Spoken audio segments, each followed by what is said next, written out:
días, mi nombre es María Gemma Salvador, soy abogada y escritora y tengo varios de mis libros publicados en diversas plataformas literarias como Amazon, eBay, La Casa del Libro, El FENAC y otras. También podéis encontrarme en redes sociales como Facebook, Twitter, Pinterest, LinkedIn, Instagram y ahora en la página de Encuentros y en este canal de YouTube donde hago presentaciones de mis libros, audiolibros de novela histórica que yo tenía inéditos como En la corte de Alejandro VI, El noble plebeyo o El conquistador del mundo sobre Alejandro el Magno.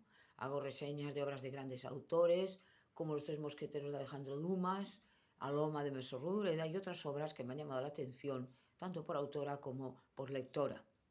He abierto una sección dedicada a la Biblia y la Palabra de Dios y un ciclo de conferencias dadas por mi compañero de despacho, José Donaire, que además de abogado es un gran amante de la literatura y la última conferencia que hemos grabado ha sido el 2 de julio en la Casa de Soledad de Barcelona sobre los templarios y podéis disfrutar en mi canal.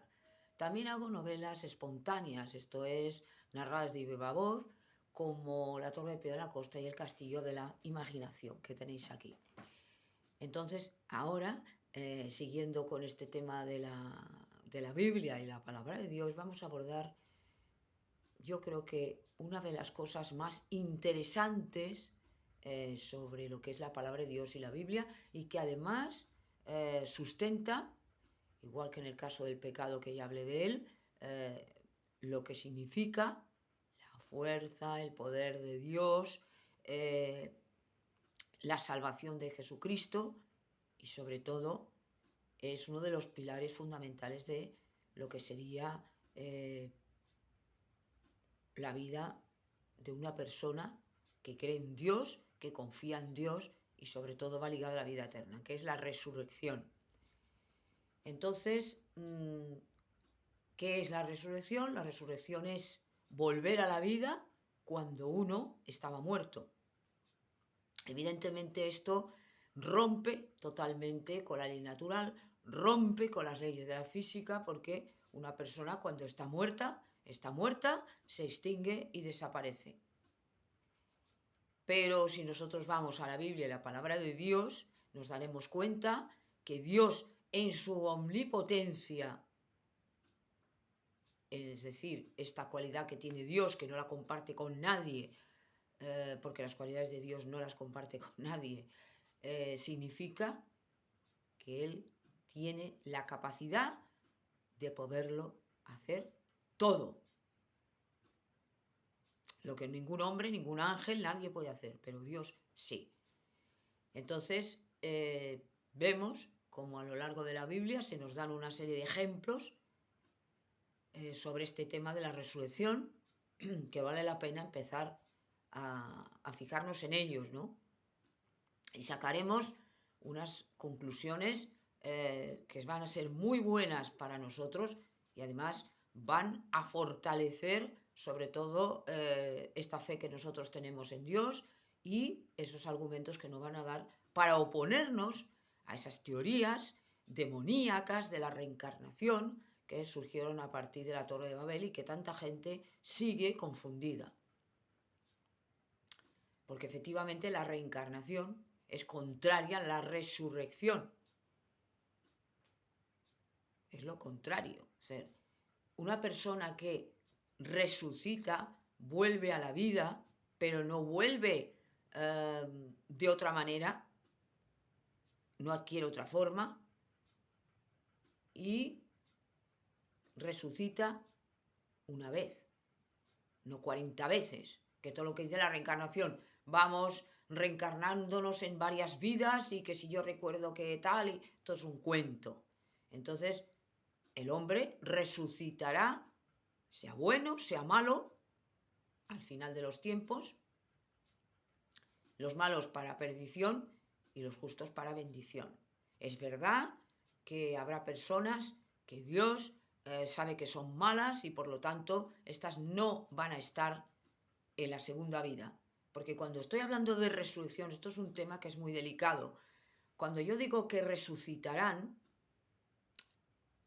los malos, no quiere decirse que ellos van a tener la vida eterna, porque esto va también relacionado con ello. Es decir, la vida eterna que Dios prometió a nuestros primeros padres y que Dios había previsto para ellos, para Adán y para Eva, lo pierden desde el mismo momento, este privilegio, este beneficio, que los animales no lo podían tener, porque ellos seguramente verían alrededor suyo cómo morían los animales.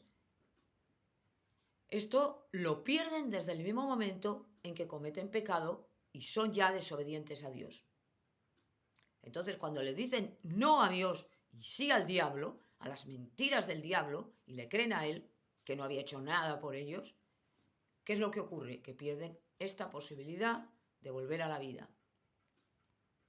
Entonces Dios, que siempre ha tenido misericordia del ser humano porque sabe de lo que está hecho y nuestras limitaciones, pone una esperanza que es Cristo.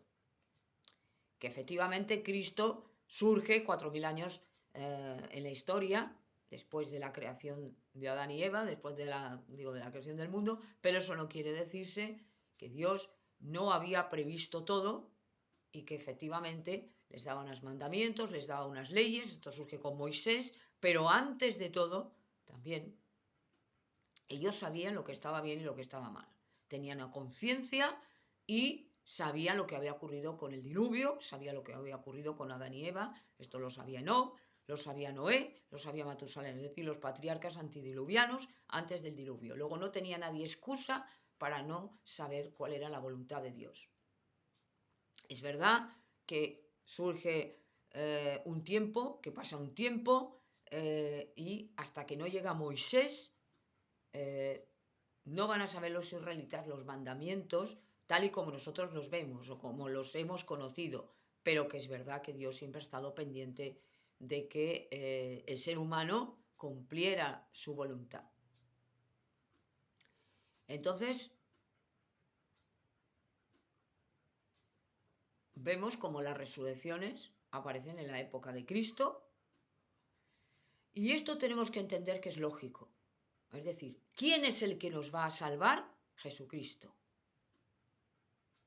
Cristo, que tenía todas las complacencias de su Padre, toda la sabiduría, en él residía la sabiduría, todos los dones del Espíritu Santo, lo tenía todo. Cristo está perfectamente capacitado para poder salvarnos. El único camino a Dios es Jesús. Entonces, es decir, que no lo busquemos en otras filosofías, ni en otros hombres, ni en otras teorías, porque este es el único camino que Dios quiso, en su soberanía, que nosotros aceptáramos para llegar a Él. Es decir, el hombre ya no puede tener comunión con Dios, como ocurrió con Adán y Eva antes de la desobediencia y antes de Cristo, porque ya tenemos a Cristo, que es el que nos defiende y el que nos lleva a Dios. Los antiguos, que no tenían a Cristo, podían comunicarse con Dios, pero siempre cumpliendo las normas. Y el sacrificio que hacían era el rescate que tenían que pagar por haber cometido el pecado original en el huerto del Edén. Por eso, esa obediencia la podían cumplir porque no era gravosa, porque no era imposible. Dios no nos manda cosas imposibles, pero recordemos que ya nosotros tenemos a Jesucristo y tenemos esta puerta hacia Dios y tenemos muchas cosas que ellos no tenían. Es decir, nosotros tenemos la Biblia entera, nosotros sabemos ya la palabra entera de Dios. Y como tenemos la palabra entera, o lo que es la voluntad de Dios, entonces ya sabemos lo que tenemos que hacer, lo que no tenemos que hacer y la recompensa que vamos a tener a través de Jesús, a través de cumplir la voluntad de Dios y aceptar al Cristo. Entonces, una de las promesas es la resurrección, porque si nosotros no creemos en la resurrección, ya no tenemos nada que ver con la Biblia. Y entonces voy a esto. Es verdad que en el tiempo de Jesús habían una secta llamada los esenios que ellos no creían en la resurrección. Entonces eran contrarios a pensar que volvían a la vida. En cambio, los fariseos sí. Bueno, ahí se suscita una discusión tremenda cuando Cristo es juzgado, que si resurrección, que si no resurrección. Bueno, El caso es que Nicodemo y José, que eran miembros del Sanedrín, que eran amigos de Jesús, estos eran fariseos. Y estos sí estaban a favor de la resurrección. En cambio, los esenios estaban en contra. Y el caso es que veremos lo que es la incongruencia del hombre, la maldad del hombre, cuando estos dos grupos que no estaban nunca de acuerdo se ponen de acuerdo para matar a Cristo.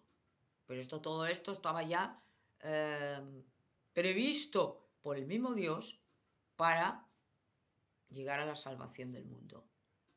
Entonces, vemos que en la resurrección, Cristo, en el momento que ya empieza su trabajo, y es bautizado en el Jordán por su primo Juan y empieza con los apóstoles y tal, empiezan ya las resurrecciones. Recordemos que hay un caso, el caso de Elías, el caso de Eliseo, que también hicieron resurrecciones. No puedo olvidarme de ellos, ¿no? Una viuda que resucita el hijo, el famoso caso de Elías, Eliseo también, tal. Bueno, quiero decirse que la resurrección es algo que ya aparece antes de Cristo, pero es cuando ya hay mayor resurrecciones. Entonces, Cristo resucita al hijo de la viuda, resucita a su amigo Lázaro, es decir, a la niña aquella, la hija del jefe de la sinagoga. Entonces, vemos cómo estas resurrecciones demuestran, igual que las curaciones y los milagros que efectuó Cristo, que Dios es suficientemente fuerte para poder hacer lo que quiera. Y que como Dios no hay nadie, como dijo Miguel. ¿Quién como Dios? El diablo no puede resucitar un muerto, porque tiene un poder limitado. Cuando Moisés llega ante el faraón, ya había Dios trabajado con él en el desierto, va con Aarón y tal, y se muestra el faraón todo seguro de sí, porque Dios le dijo, yo hablaré por ti, siempre que una persona sea obediente, como Josué, Daniel y otros profetas y otras personas que le dijeron sí a Dios. Entonces, Moisés tira la vara, que se convierte en serpiente, y los magos que estaban con Faraón también hacen lo mismo. Diciendo, esto es un truco de magia, esto lo hace cualquiera. ¿Por qué? Porque ellos estaban imbuidos por el demonio enciende unos ciertos poderes y vuelven a caer serpientes. Ahora, ¿qué ocurre? El milagro, que la serpiente Moisés se come a las otras, porque Dios es mucho más fuerte. Entonces vemos hasta qué punto el diablo tiene poderes y tiene mucha fuerza, pero nada que ver con la fuerza de Dios. Mayor es el que está dentro de mí que el que está fuera. Por lo tanto, tenemos que confiar en el Señor, no tener temor de nada ni de nadie, pero tener en cuenta esto de la resurrección. Entonces vamos a esto. Hace una serie efectúa una serie de milagros de resurrección que asombran incluso a los fariseos, a los saduceos y tal, pero que ellos mismos, recordemos, el último milagro de resurrección, que es el de Lázaro, que voy a quedarme aquí, que es de alguna manera lo que va a precipitar la muerte de Jesús. Y digo esto porque ya los fariseos no podían más. Es decir, ellos ya sabían que Jesucristo era una persona que arrastraba, un líder, arrastraba al pueblo, les estaba contando algo que ellos no les estaba explicando al pueblo, es decir, ellos sabían que Jesucristo decía verdad. Pero ¿qué es lo que hicieron? Torcieron la verdad y se la atribuyeron a Belcebú, al diablo. Y esto es lo que Dios no les perdonó. Esto es lo que Cristo les dijo, vosotros, ustedes son hijos de vuestro padre el diablo. ¿Por qué? Porque me están atribuyendo a mí, al diablo, lo que es de Dios. O sea, ya sus mentes eran tan perversas y tan malignas que es el mismo demonio, que no puede negar el poder de Dios. Esto sería ridículo, porque el milagro estaba hecho.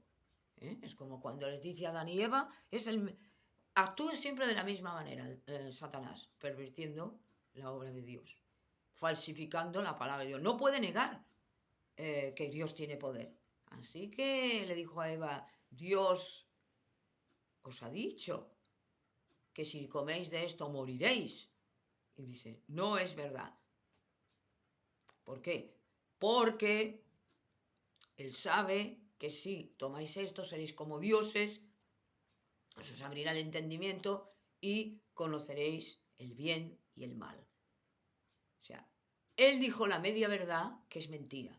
Por eso dice el que es el padre de la mentira. Él tuerce todo lo bueno y lo convierte en malo. Entonces, los saduceos, que no creían en la resurrección, para ellos fue una impresión. Y no digamos cuando muere Cristo que se levantan de las tumbas un montón de gente. Entonces, no podían, como los fariseos, no podían negar que ese hombre hacía milagros, porque todo el mundo lo veía. Sería absurdo. Ahora, decían que esos milagros no era que los había hecho Dios o por parte de Dios, sino por parte del demonio, como si fuera un enviado de Satanás. Y esto es abominable a los ojos de Dios. Atribuir al diablo algo que es solamente de Dios. Además, ignorantes completamente, porque el diablo no puede hacer resurrecciones. Puede hacer milagros, cuidado. Tiene poder, mucho poder, pero no todo, afortunadamente. Entonces, vemos esa mente perversa, retorcida, maligna, de rabiar, de rechinar los dientes, de decir el pueblo se va con Cristo. Por eso cuando llegó a Pascua, no se atrevieron a cogerle porque el pueblo estaba con él. Y porque además no sabían que no era el tiempo de mandarlo preso y de asesinarlo. Porque Dios había previsto el tiempo. Y nadie puede romper el tiempo de Dios. Nadie. Entonces, la resurrección de Lázaro fue tan enorme que rompió todos los moldes. Una persona, porque recordemos que cuando resucita el hijo de la viuda, había acabado de morir y lo llevaban ya a enterrar. Cuando Elías resucita al niño de aquella señora, que también era viuda, es un momento. Cuando Pablo resucita a aquel niño que se cae o aquel chico que se cae por la ventana, era un momento. Es decir, el cuerpo no estaba corrompido. Pero cuando Cristo resucita a Lázaro, ese hombre que había estado ya unos días enterrado y que se estaba ya corrompiendo, por eso una de las hermanas de Lázaro le dice a Cristo, Señor, pero ¿cómo vamos a retirar la piedra? Que la piedra era la que tapaba el sepulcro, si es que mi hermano ya lleva unos días y ya el cuerpo hiede, porque claro, está corrompiéndose. Quita la piedra, confía en mí. Y es cuando quita la piedra, Lázaro, sal. Levántate, Lázaro, sal de ahí, levántate. Cristo invoca al espíritu de Lázaro para que se una al cuerpo. Es decir, nosotros somos un espíritu que tiene alma y habita en un cuerpo. Esto ya lo he explicado. Cuando nosotros morimos, nuestro espíritu sale. El alma tal, y queda el cuerpo. Queda el encierro, queda donde estamos encerrados. Todas nuestras emociones, todo nuestro pensamiento y el espíritu se va arriba. Hasta que Dios decida si nos resucita o no resucita. Es decir,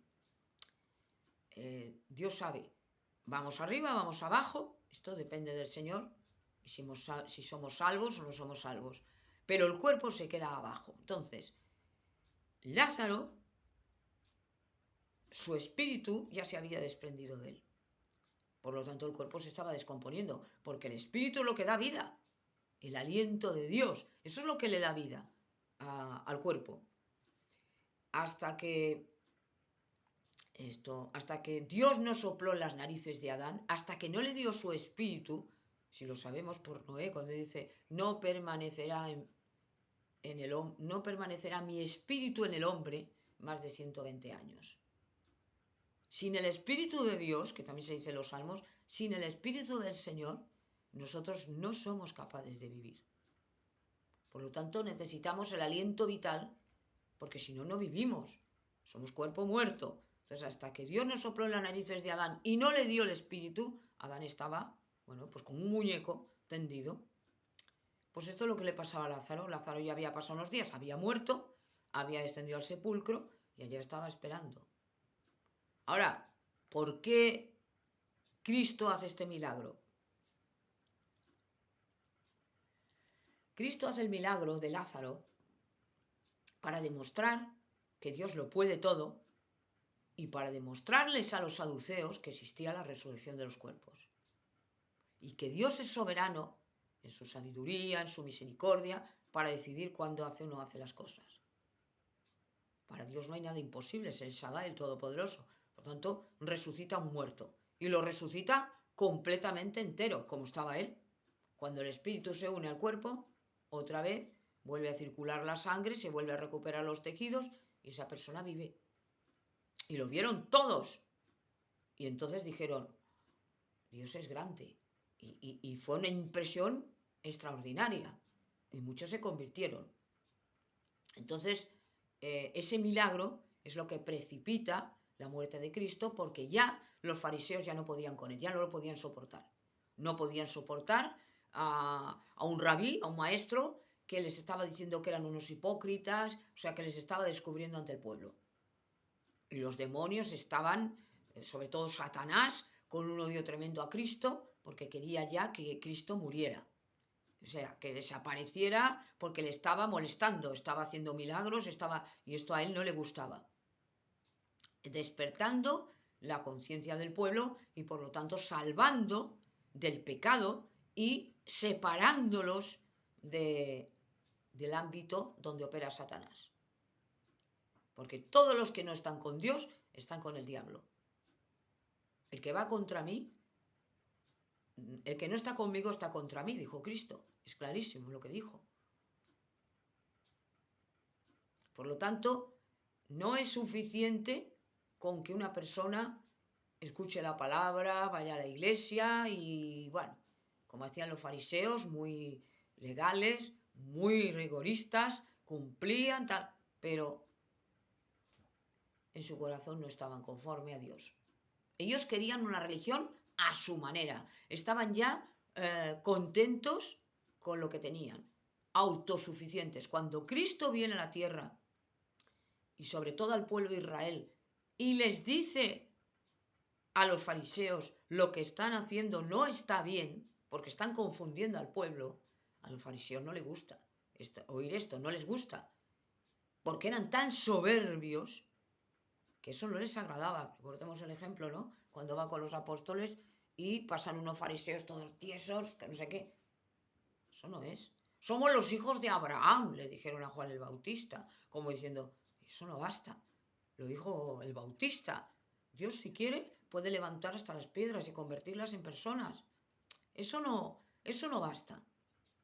No basta con haber nacido en una familia cristiana, aunque eso evidentemente nos va a librar de muchos problemas y muchos peligros. No basta con ir a misa, no basta con escuchar la palabra si no nos hemos convertido. O sea, la conversión al cristianismo. Si no aceptamos a Cristo, todo lo que hagamos no vale para nada.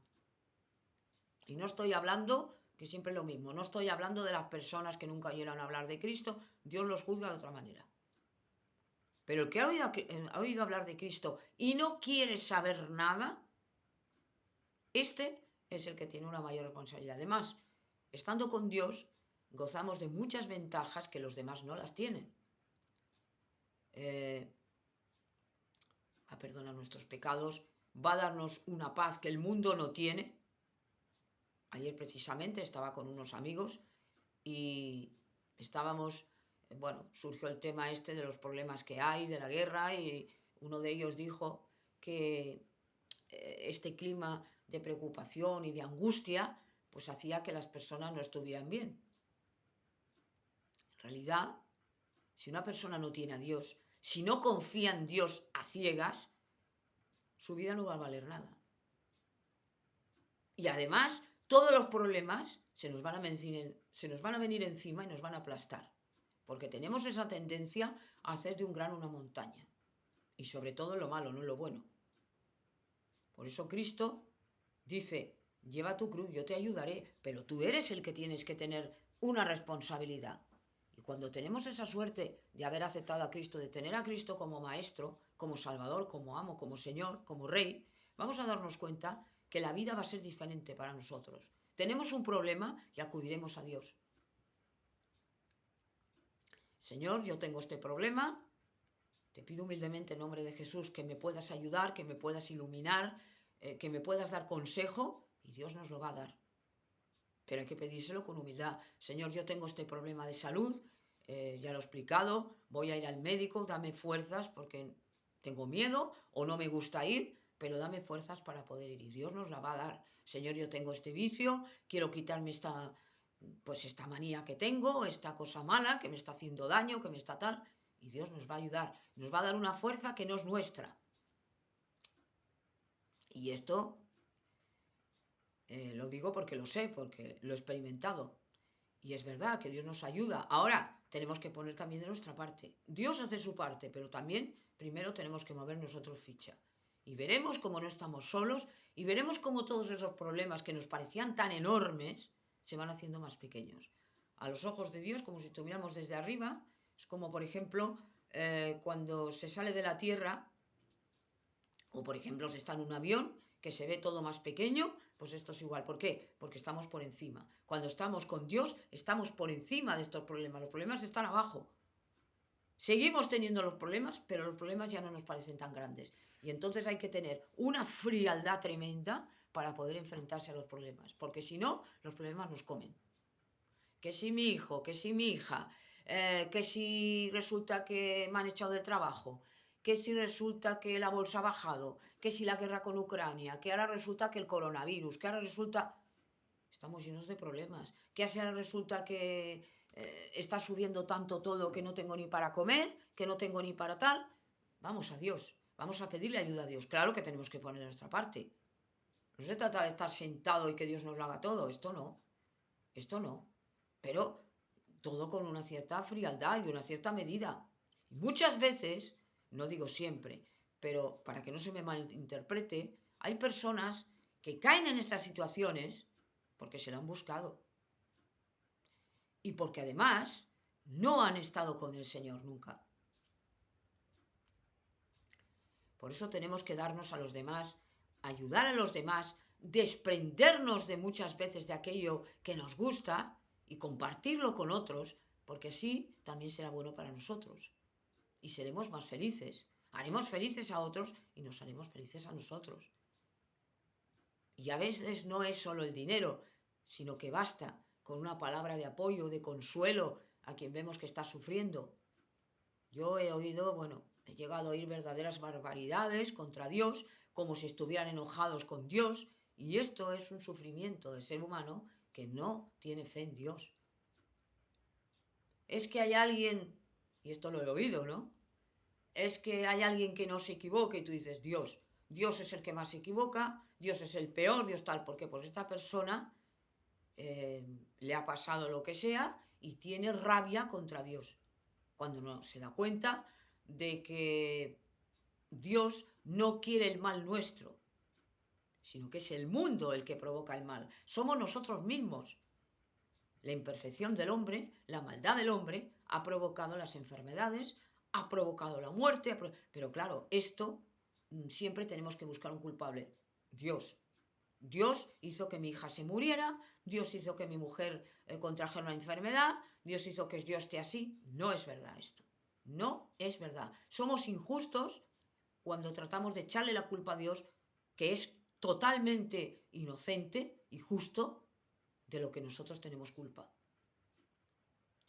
Por eso, esto es como el que se droga, como el que se emborracha, como el que tal, porque ha sido Dios. No, ha sido tú, tu falta de responsabilidad y tu falta de criterio y tu falta de fuerza. Dios nos ayuda, pero siempre que nosotros también pongamos de nuestra parte. Entonces, la resurrección, que es un tema extraordinario, un tema muy hermoso, muy perfecto, y que vemos ahí la potencia de Dios y de Cristo, está ahí para indicarnos que nosotros seremos resucitados, que tendremos una vida eterna, pero siempre y cuando estemos con Dios y estemos con Cristo. La vida eterna, que es esa vida, la segunda vida, esa vida que se da a los buenos, a los justos, a los que están con Dios, merece la pena. Y merece la pena el sacrificio en la tierra por amor a Dios, merece la pena los insultos, merece la pena muchas cosas. Merece la pena pasar desgracias, pasar molestias como una mala noche aquí, porque luego hay una recompensa tremenda. Abel, cuando está con Dios, cuando esté con Dios, ya no se va a acordar de lo que sufrió. Y los otros que fueron asesinados, Jeremías, los otros tal, ya no se van a acordar. Los mártires tampoco se van a acordar, porque están con Dios, tienen un sitio especial al lado de Cristo y al lado de Dios. Todo aquel que ha sufrido, sobre todo por el Señor, por defender a Dios, por defender la palabra y tal, su recompensa va a ser tan grande que va a olvidar todo el sufrimiento. Cuando estemos con Dios, en la presencia de Dios, sentiremos un gozo tan grande que nos olvidaremos de toda la maldad que sufrimos en la tierra. Aparte que ya veremos un mundo limpio y sin ninguna suciedad ni maldad. Ya no habrá unos que exploten a otros, no habrá enfermedades, no. La gente será feliz porque cumplirá la voluntad de Dios. Ya no habrá enfermedades, ya no habrá muerte, ya no habrá vejez, ya no habrá pobres y ricos, la naturaleza será hermosa, no habrá animales que sean peligrosos para el hombre, no habrán bacterias y virus, todo eso desaparecerá y será un mundo como Dios le había preparado para Adán y Eva. Y la resurrección es uno de los temas más importantes y esenciales de lo que es la palabra de Dios y de lo que es la Biblia, de lo que es el cristianismo. Cristo es usado por Dios para hacer milagros y para, de alguna manera, demostrar que Dios es perfecto. Dios no se equivoca nunca y Dios lo puede todo. Y una de las, digamos, manifestaciones de su poder es la resurrección. Dios resucita y recordemos que Cristo hacía la voluntad de Dios y que no resucitaba a los que ellos querían. Mis palabras no son mis palabras, mis hechos no son mis hechos. Cristo hacía lo que Dios le dijo. Era humilde, de corazón, obediente y manso. Entonces la resurrección significa que volvemos a la vida cuando estamos muertos. Escuchar las palabras de Cristo y con esto termino.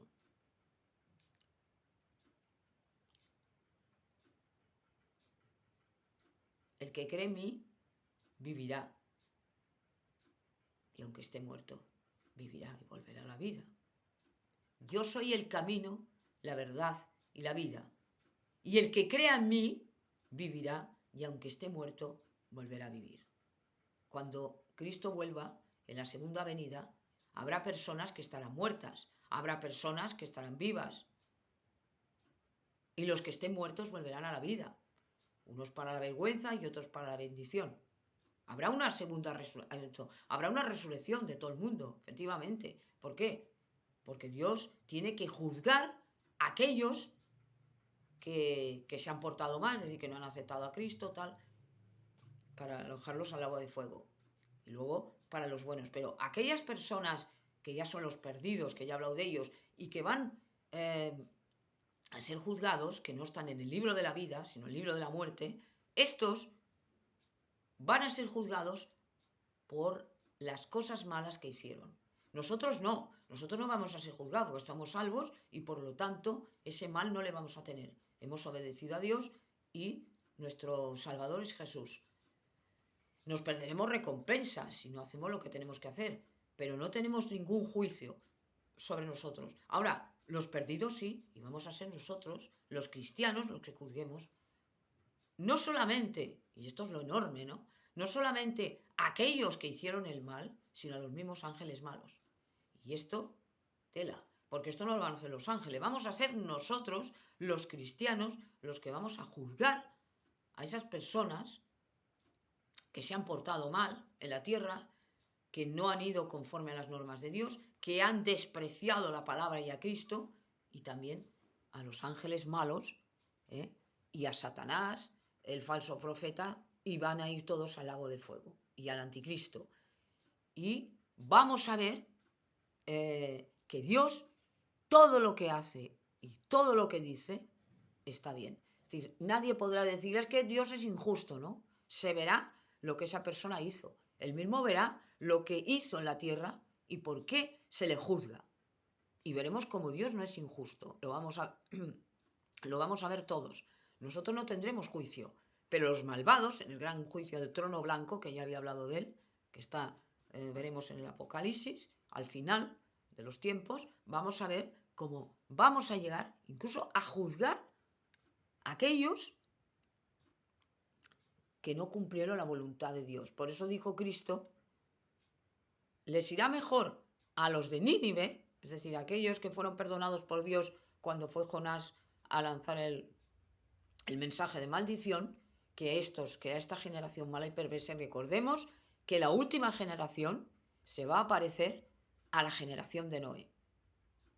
Y que nosotros juzgaremos a aquellas personas que no han cumplido la voluntad de Dios, que han despreciado a Jesucristo, que se han burlado de Dios y que no han querido saber nada con el Señor. Y que han seguido haciendo el mal y que no quieren nada con Dios. No quieren nada con el cielo, no quieren nada con Dios y van a ser lanzados al lago de fuego. Y serán resucitados para su vergüenza y para su perdición. Y esto es un poco lo que quería decir, mis reflexiones sobre el tema tan interesante, tan importante y tan trascendente como es el tema de la resurrección. Gracias por haberme escuchado.